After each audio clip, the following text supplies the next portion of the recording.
Good morning, my condenser. Myself, Impanal Soilanyu from MSCBT. Today, I'm going to present on topic of northern and western blotting techniques. These are my contents. Nucleic acid blotting is a well-established technique for locating a gene or sequence of interest from a complex mixture of DNA or RNA. The technique which detects DNA is called southern blot, and RNA is called northern blot, and which detects specific protein is called western blotting techniques. So coming to blotting, the process of transferring macromolecules from a gel to a membrane, followed by the detection of the membrane, is known as blotting. Uh, Northern blotting is a technique for detection of specific RNA sequences. This technique was developed by James Alwine, David Kemp, and George Tank in 1997. The technique got its name due to the similarity of the process with southern blot, and it was the first procedure developed for analyzing the molecular size and abundance of selective RNAs in a mixture of RNAs. The key of this method is hybridization. Hybridization is the process of forming double-stranded DNA or RNA hybrid molecules between a single-stranded DNA probes. So coming to the procedure of northern blotting techniques. In these techniques, RNA is first isolated and separated by agarose-gel electrophoresis. Then the RNA separated in the gel is then transferred to the nylon membrane. For this purpose, the nylon membrane is placed on the gel and filter papers are placed on the top. The gel is then transferred into the buffer. Due to the capillary action, the filter paper absorbs the buffer, and the RNA present in the gel binds the nylon membrane. The interaction between RNA and the membrane is favored by charge interaction. The nylon membrane has a positive charge while RNA has a negative charge. Because of this, RNA easily binds the membrane. Once a binding occurs, the RNA is immobilized on the membrane by treating the membrane with UV light or heat. Once RNA is immobilized, this is treated with a labeled probe. The probe can either be single-stranded DNA or RNA labeled with P32 or fluorescence dye. The probe has a complementary sequence to the RNA, which is to be detected. If the desired RNA is present and the probe binds, binding is confirmed by autoradiography. If the binding fails, no bands on autoradiograph is obtained. So coming to application, gene express. It is used for studying gene expression to determine when where a particular gene is expressed, and also to identify the presence of closely related species, and also to determine the size and abundance of RNA, and for the analysis of RNA processing.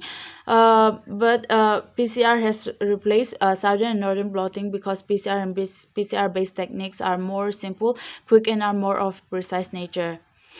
And next is western blotting techniques. Western blot is a widely used technique for the detection and analysis of proteins. Blot refers to the membrane on which biological molecules such as proteins and nucleic acids are immobilized. The term Western blot was introduced by W. Neil Burnett in 1981 in his seminal paper, and Western blot is also known as immunoblotting. This is because antibody probes are utilized for the detection of the target proteins on the membrane. So coming to the principle, it is based on the principle of immunochromatography, where proteins are separated into polyacrylamide gel according to the molecular weight, and the proteins separated are either transferred or electrotransferred into nitrocellulose membrane and are detected using specific primary antibody and secondary enzyme labeled antibody and substrate.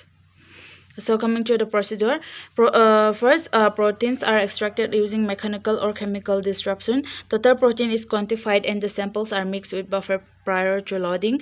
Then protein samples are loaded onto a gel where they are separated by size via electrophoresis.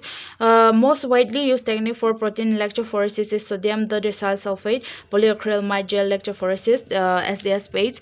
All the separated proteins in the gel have uniform negative charge. This is because of SDS, which coats the proteins.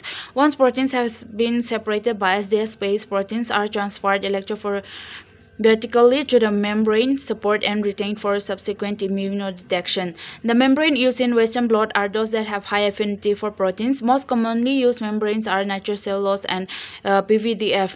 Protein transfer is done for further detection and analysis of separated proteins. The membrane are thinner than gel, therefore when proteins binds to the membranes, their epitopes of binding sites are easily accessible to the antibodies. For protein transfer, a stack or a transfer sandwich is prepared. This sandwich also contains a sponge, filter papers, membrane, gel filter papers, and then sponge.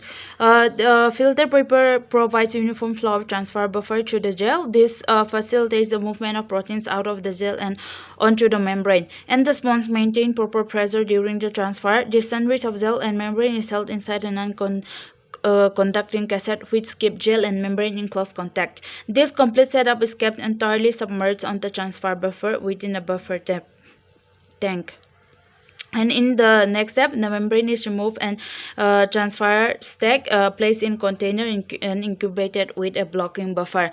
After the blocking step, the blot is incubated with a primary antibody specific for an epitope present on target protein. After several processes, membrane is typically incubated with a labeled scanner antibody to provide a means of detection.